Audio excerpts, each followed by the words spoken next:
Izin sebelum Bu Wakam menyampaikan, saya lupa karena memang ada surat dari Badan Gizi Nasional terkait dengan penunjukan Wakil Kepala Badan Gizi Nasional untuk bisa mewakili ke Kepala Badan Gizi Nasional.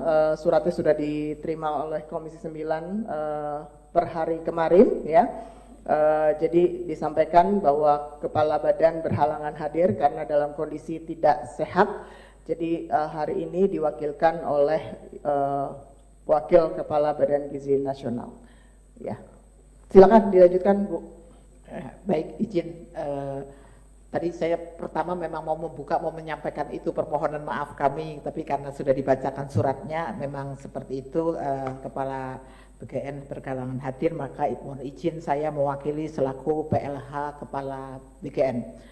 Jadi sesuai agenda kita hari ini adalah kami menyampaikan pertanggungjawaban kami atas laporan keuangan BGN yang sudah dilakukan audit oleh BPK tahun anggaran 2025. Nah, sebagaimana di dalam slide, next ya, next. Nah, Ibu dan Bapak, kami perlu sampaikan bahwa laporan keuangan ini setelah dilakukan audit oleh BPK dan sudah ada opini dari BPK yaitu wajar tanpa pengecualian atau WTP, dan artinya bahwa seluruh proses laporan keuangan telah disusun dengan sistem pengendalian internal yang memadai dan disajikan informasinya sesuai dengan standar akuntansi pemerintah. Itu kenapa kemudian diberikan opini WTP oleh BPK. Itu catatan pertama kami dari BGN.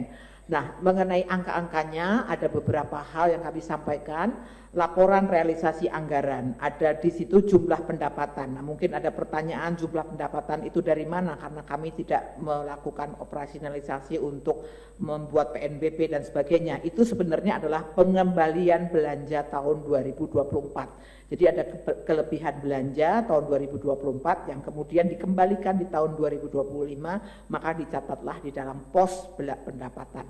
Kemudian jumlah belanja 51,5 T, itu di dalamnya termasuk juga belanja untuk program makan bergizi gratis. Kemudian di sisi neraca ada jumlah aset 5 triliun, jumlah kewajiban 1 triliun sekian. Mungkin saya tidak usah menyebutkan angkanya satu persatu karena Ibu dan Bapak juga sudah mendapatkan bahan tertulisnya dan sebagaimana juga bahan tayangannya. Kemudian secara operasional ada defisit laporan ke operasional karena memang kami tidak melakukan usaha yang bersifat tadi ada PNBP, maka memang besar beban operasional akan lebih besar daripada pendapatan yang ada sehingga di situ masuk dalam kategori defisit laporan operasional 47,9 T. Dan terakhir adalah ekuitas akhir 3,5.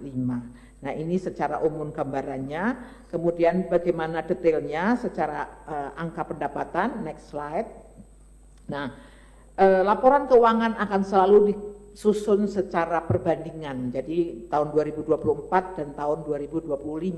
Tahun 2024 baru pertama berdiri BGN, maka memang secara angka banyak yang masih nol.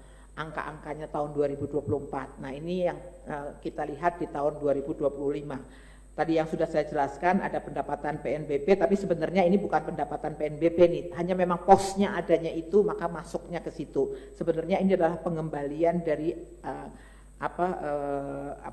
beban tahun 2024. Kemudian belanja pegawai di situ secara anggaran 3,3 T, tapi memang baru terrealisir 117. Kalau kita lihat angka deviasinya cukup besar, kenapa begitu? Karena salah satunya pegawai P3K yang semula direncanakan akan kami angkat sebagai P3K batch ketiga tahun 2025 tidak terrealisir di 2025, tetapi terrealisir di tahun 2026, maka memang angkanya realisasinya menjadi kecil. Kemudian belanja barang dari 73 T terrealisir hanya 48. Nah, itu angkanya juga realisasinya cukup rendah, hanya 66%. Itu antara lain adalah karena sebenarnya pada saat proses berjalan belum selesai atau dalam tanda kutip anggarannya belum habis lah ya, BGN mengajukan ABT 14T, padahal pada akhirnya tidak terserap juga. Maka angkanya cukup besar di situ, realisasinya hanya 66%.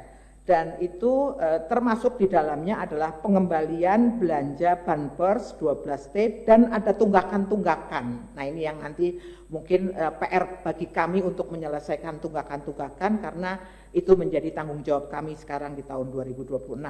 Lalu belanja modal dari 8T terrealisir hanya 2T sehingga hanya 33,43%. Kemudian belanja itu menjadi apa saja, maka menjadi aset, salah satunya belanja dibayar di muka, yaitu sewa gedung. Gedung PGN adalah gedung sewa, 4 tahun, maka hanya diakui 1 tahun sebagai biaya. Tahun berikutnya yang 3 tahun diakui masuk pos dalam sewa dibayar di muka. Secara akuntansi memang akan seperti itu, angkanya 167 sekian. Kemudian uang muka belanja, nah ini mungkin ada pertanyaan, kenapa ada uang muka belanja besar sekali di tahun 2025? Itu adalah uang muka pembayaran motor listrik yang kemudian jadi ramai itu. Jadi uang mukanya dibayar tahun 2025, pembayaran terakhirnya di 2026, 243,9 M. Kemudian piutang bukan pajak, nah ini adalah SPPG MBG ya, yang itu sebenarnya masalah treatment akuntansi saja Ibu dan Bapak. Dan kemudian ada penyisihan piutang, itu memang harus begitu karena 0,5% itu secara ketentuan sistem akuntansi pemerintah harus dicadangkan gitu. Kemudian piutang bukan pajak dan persediaan ini ada ATK, ada lain-lain lah. Ini umum saja sebenarnya. Nah, kemudian aset tetap, ada peralatan dan mesin, itu ada komputer dan sebagainya 1,4T. Kemudian ini mungkin ini kategorinya saja, ada jalan, irigasi dan jaringan, ini kelompoknya, tapi yang dimaksud di sini sebenarnya jaringan internet yang memang kami gunakan.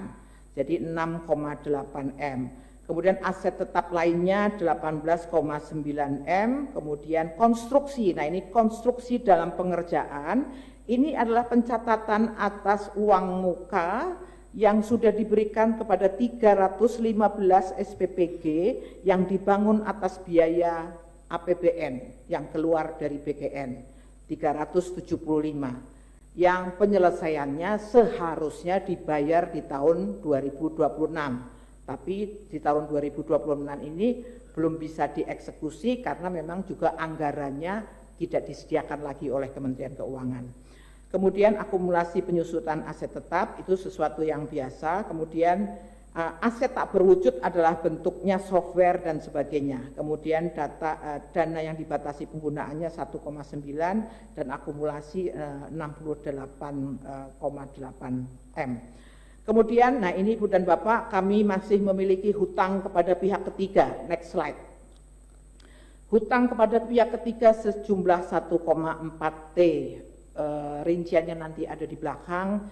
Ini yang menjadi tugas kami untuk menyelesaikan dan kami sudah berdiskusi dengan Direktorat Jenderal Anggaran karena memang ada banyak item yang kami minta mulai untuk dicicil lah dibayar supaya mengurangi beban pikiran kami juga Pak, namanya utang kan harus diselesaikan. Nanti rinciannya ada di belakang. Kemudian ekuitas 3,5T.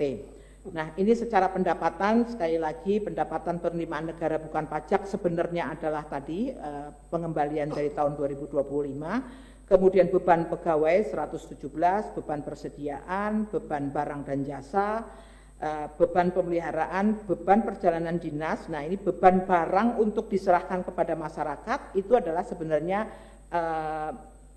karena mekanisme untuk program MBG ini adalah sifatnya Banpers, maka itu dicatat sebagai beban barang untuk diserahkan kepada masyarakat.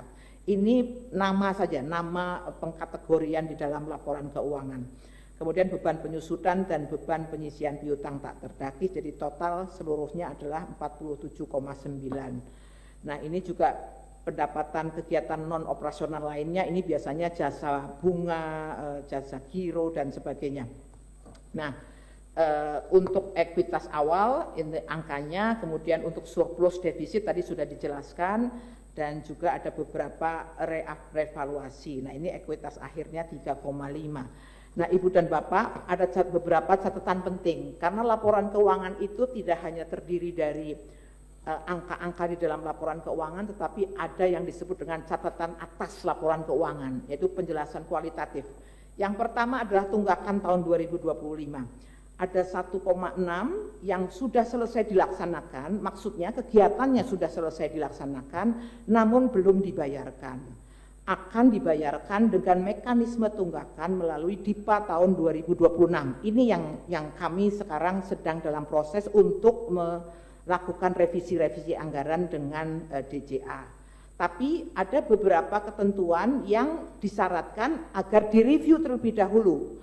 Ada nilai tertentu yang harus direview oleh KPA, ada nilai tertentu yang harus direview oleh inspektorat, ada nilai tertentu yang harus direview oleh BPKP. Ini yang masih dalam proses. Itu yang menyebabkan kami mungkin minta maaf kepada seluruh pihak ketiga yang mungkin ada tagihan kepada BGN, belum bisa semuanya kami laksanakan, kami bayarkan karena masih ada proses. Kemudian ada 870 neraca per 31 Desember 2025 telah dilakukan koreksi kepada utang kepada pihak ketiga. Nah, ini juga karena ada potensi akan mengalami kenaikan atau penurunan sejumlah tagihannya. Artinya dulu ditagihnya mungkin sejumlah 100 gitu, tetapi setelah kami lihat ternyata mungkin jumlahnya bisa ada yang di bawah itu, ada yang di atas itu, sehingga ada proses adjustment. Nah, yang terakhir ini adalah nilai yang belum diyakini. Artinya pihak DJA belum bisa menganggap ini diakui sebagai hutang kepada pihak ketiga karena belum memenuhi kualifikasi bahwa itu hutang kepada pihak ketiga. Ini juga berdasarkan hasil konfirmasi oleh BPK. Hasil review yang telah dilakukan oleh tim review tunggakan di internal kami sendiri, sehingga ini belum masuk ke dalam catatan laporan keuangan, tapi harus kami catat di dalam catatan atas laporan keuangan, karena bagaimanapun juga ini adalah potensi tagihan yang harus kami selesaikan kepada pihak ketiga sejumlah 743 M. Nah, kemudian ini berikutnya adalah rekening penampungan akhir tahun. Ini ada mekanisme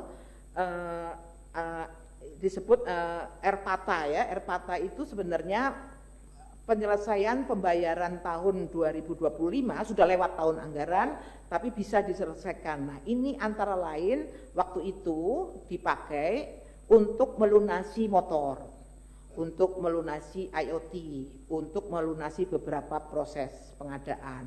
Nah, kemudian termasuk ini yang 340 itu waktu itu ada koreksi dari rencana motor yang semula 25.000 menjadi 21.000 sehingga ada koreksi lagi. Tapi intinya yang sebelah kanan itu adalah semua yang terkait dengan motor listrik itu. Nah, kemudian ada 248 kontrak yang diproses melalui mekanisme RPATA, namun ini masih dibatasi penggunaannya, artinya masih diblokir lah oleh Kementerian Keuangan karena masih ada proses-proses yang ya mungkin Ibu Bapak tahu sendiri karena kebetulan ada beberapa permasalahan setelah itu. Subscribe, share, like, and comment. Subscribe, share, like, and comment. Subscribe, share, like, and comment. Subscribe, share, like, and comment. Subscribe, share, like, and comment.